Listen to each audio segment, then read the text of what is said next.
Karena teks Injil tidak diketahui aslinya, tidak jelas mana teks aslinya, sehingga rawan tatkala terjadi perubahan dari satu bahasa ke bahasa yang lain, rawan. Adapun Quran tidak sembarang, ada kaidah-kaidahnya.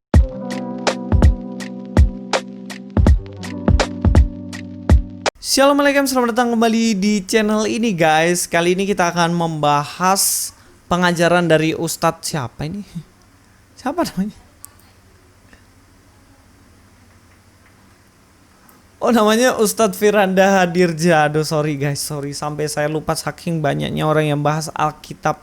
Ya, tapi dalam perspektif mereka sih. Oke, kita akan bahas pengajaran dari Ustadz Firanda ini, yang mana dia mengajarkan kepada orang katanya penerjemahan Alkitab ini sembarangan, gak ketat, dan pada akhirnya sangat rentan sekali diselewengkan maknanya guys. Berbeda dengan kitabnya Pak Firanda ini yang katanya penerjemahannya ketat banget guys. Sebenarnya gak masalah sih, terserah, karena itu iman Anda, mengimani kitab Anda. Tetapi janganlah dibanding-bandingkan gitu loh. Penerjemahan Alkitab tuh ketat banget, lalu dia bandingkan dengan kitabnya, ya jangan gitu loh. Kok seakan-akan dari statementnya nanti kita akan lihat, seakan-akan kok Alkitab ini gampang banget dirubah-rubah. Kok gampang banget sesuka hatinya ditambah-tambahin gitu loh. Oke guys, kita langsung aja dengerin apa pengajaran dari Ustadz Firanda ini. Assalamualaikum Ustaz. Waalaikumsalam. Anda tahu apakah benar Alkitab selalu direvisi? Alkitab dalam sebagaimana dijelaskan oleh sebagian ulama, ya, dalam berbagai dekade terjadi perubahan ya. Sehingga kalau kita lihat terjemahan versi ini ada perubahan, akan ada perbedaan ya. Akan ada perbedaan ya. Kenapa? Karena tidak terjaga bahasa otentiknya. Seperti Al-Qur'an tidak. Al-Qur'an tetap bahasa Arab terjaga sehingga tidak bisa dirubah-rubah. Paling kalau ada kesalahan terjemahan akan ketahuan, tapi teks aslinya tidak berubah ya. Karena teks Injil tidak diketahui aslinya, tidak jelas mana teks aslinya, sehingga rawan tatkala terjadi perubahan dari satu bahasa ke bahasa yang lain, rawan. Adapun Quran tidak sembarang, ada kaidah-kaidahnya, dan banyak dalam kaidah-kaidah untuk menerjemahkan dan menafsirkan. Jadi dari statement ini ada beberapa hal ya yang mesti saya simpulkan dari statementnya. Yang pertama, Alkitab itu gampang banget dirubah. Yang kedua itu cara menerjemahkan, yang pertama Alkitab itu gampang banget dirubah. Dan yang kedua itu untuk menafsirkan Alkitab tuh gak perlu kaidah yang ribet kayak kitabnya Pak Firanda ini. Tapi apakah benar demikian guys? Ini nggak benar sama sekali. Ada beberapa penjelasan dan alasan yang saya akan sampaikan mengenai hal ini, bahwa penerjemahan Alkitab tuh nggak sembarangan. Tapi sebelum masuk ke sana, saya mau menjelaskan bahwa tuduhan Alkitab maknanya dirubah itu jelas keliru. Kenapa? Revisi dalam arti bukan merubah makna. Jadi untuk merevisi Alkitab itu bukan supaya kitabnya itu dirubah maknanya, kitabnya diselewengkan maknanya, berbeda dengan teks yang asli. Enggak sama sekali. Tetapi revisi dari Alkitab itu semakin mendekati makna aslinya. Jadi makna asli supaya mendekati ke situ, makanya direvisi terus. Kan bahasa ini berkembang ya guys. Berkembang banget. Bahasa Indonesia juga tentunya berkembang. Yang dulu ejaannya mungkin rumah ditulis roemah, rumah, cipta mungkin pakai TJI, PTA, cipta begitu.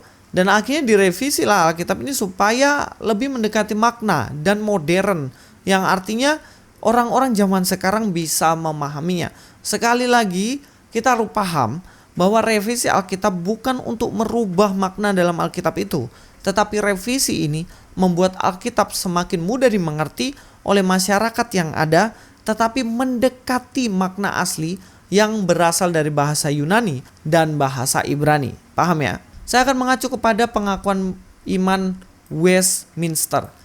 Aslinya Allah memberikan perjanjian lama dalam bahasa Ibrani Aramaik dan perjanjian baru dalam bahasa Yunani.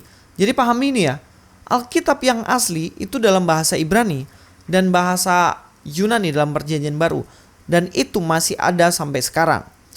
Namun oleh karena bahasa asli ini tidak dipahami oleh setiap umat Tuhan, yang benar-benar tertarik untuk mempelajari dan meneliti Alkitab dengan rasa takut akan Tuhan.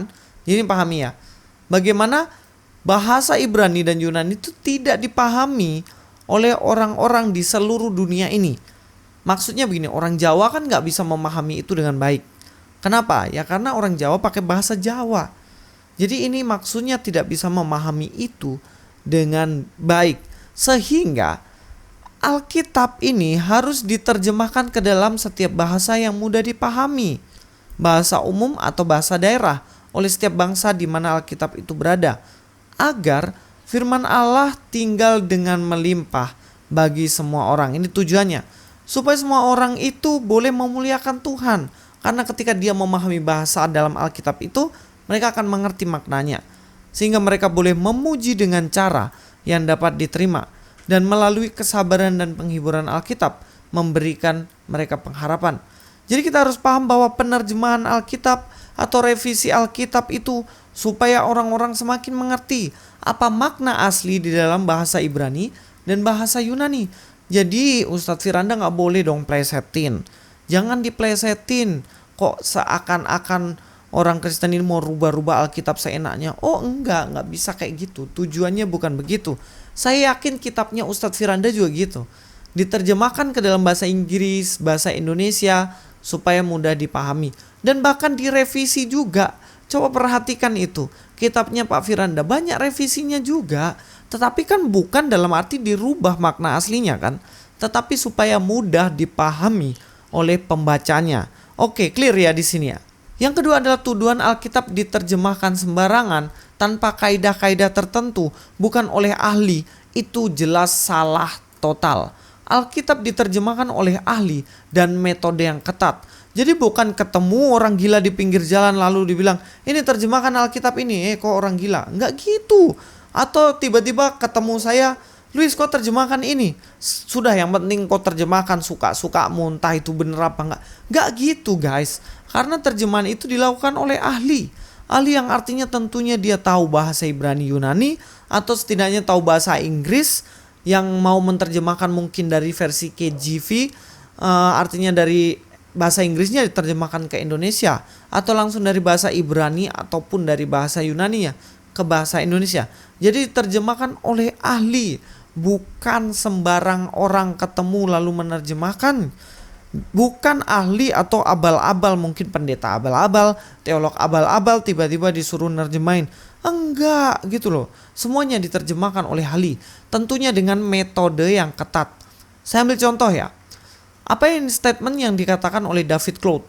Berkata begini, ada dua hal yang harus menjadi syarat terjemahan Alkitab yang benar. Nih, terjemahan Alkitab yang benar. Memangnya ada terjemahan yang gak benar? Ada dong. Saksi Yehova, terjemahannya sembarangan, dirubah Yohanes 1 ayat 1. Nanti saya akan bahas itu di lain kesempatan. Kalau teman-teman mau sih, tulis di kolom komentar ya. Oke. Jadi ada dua syarat. Yang pertama adalah bahwa ia harus diterjemahkan dari teks Ibrani dan Yunani yang benar. Jadi sumber penerjemahan itu memang harus dari bahasa Ibrani dan dari bahasa Yunani, bahasa awal di mana Alkitab ini ada. Oke, fix ya. Jadi terjemahannya kalau bisa berasal dari bahasa Ibrani atau Yunani, sehingga kita bisa memahami lebih mendekati makna aslinya. Dan yang kedua harus menggunakan metode penerjemahan yang benar. Metodenya harus benar, bukan sembarang-sembarang. Mentang-mentang tahu I love you dalam bahasa Inggris, lalu menerjemahkan itu ke dalam bahasa Indonesia seenaknya sendiri.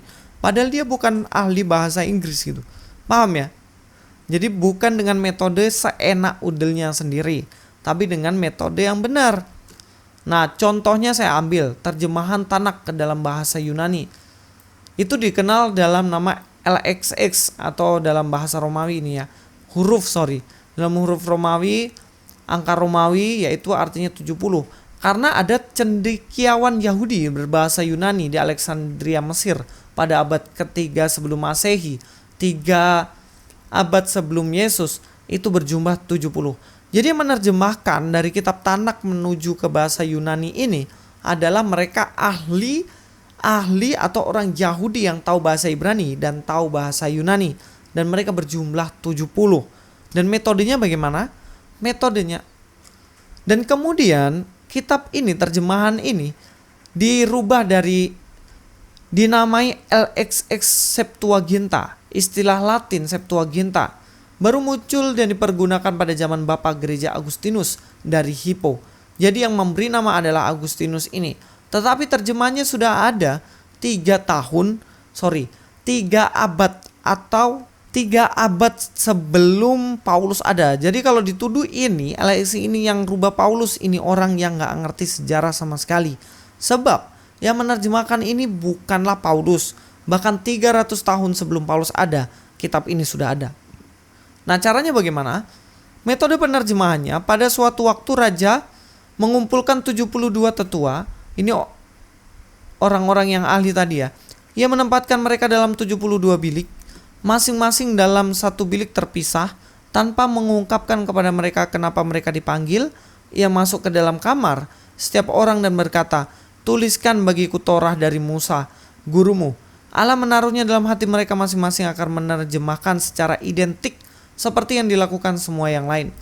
Jadi di tempat berbeda, menerjemahkan kitab Tanakh tadi ke dalam terjemahan yang berbeda, dalam terjemahan bahasa Yunani, dan semuanya memiliki makna yang sama pada akhirnya.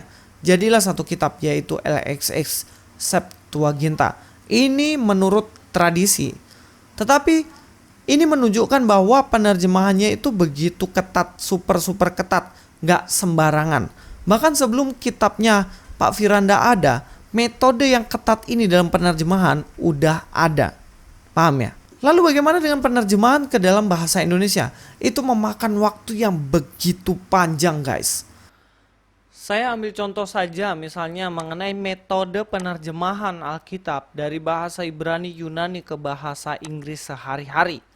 Atas permintaan Perserikatan Lembaga-Lembaga Alkitab Sedunia, Perjanjian Lama juga diterjemahkan menggunakan metode dinamis fungsional oleh satu panitia yang terdiri dari Dr. Brecher, bernama Dr. Roger, Dr. Kate, Dr. Herbert, dan lain-lain. Jadi kumpulan para doktor ini yang ahli dalam bidangnya, baik bahasa Inggris, Ibrani, Yunani, mereka menerjemahkannya menjadi satu Alkitab dalam terjemahan bahasa Inggris sehari-hari.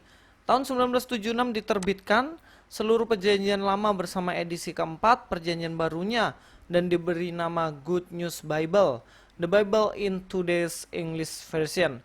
Hasilnya sangat mengembirakan. Dalam waktu 9 bulan itu 5 juta eksemplar, guys.